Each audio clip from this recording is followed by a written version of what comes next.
Comrade Mtamba, une vakomana vako APC vabvunze maripoti ekuti zvinoda vanhu paground apa ndezvipi. Vanhu havachadi, saka vanhu vakapinda mumastreets umu, right, vachitsvaga their constitutional, fighting for their constitutional right.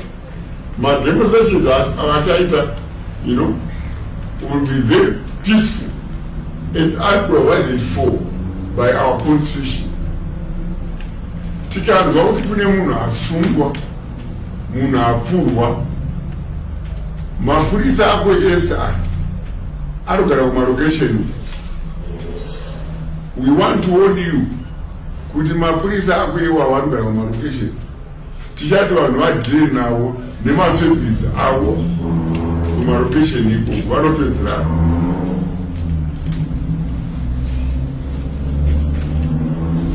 Saka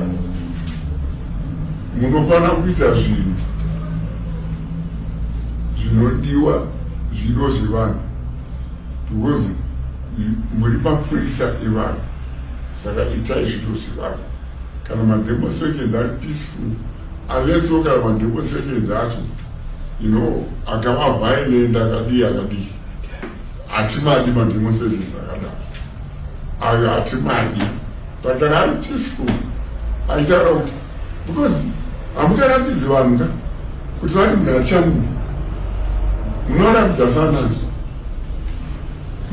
sanani, you tried it, kumashuro zvikaramba, and takarasikirwa namapurisa akawanda, takarasikirwa namasiyawo akawanda. Vandaizwa dzaitova hama dzangu nokudawo kuti munenge muchirwa nechokwadi. Kana vanhu vakati havachadi. Saka this time hatidi kuona mupurisa, kana mupurisa uchinge uripo kuona kuti hapasi kuitwa crime chete, but not kumisa vanhu kuita mademonstrations, vachidemonstrata with their rights. Attend.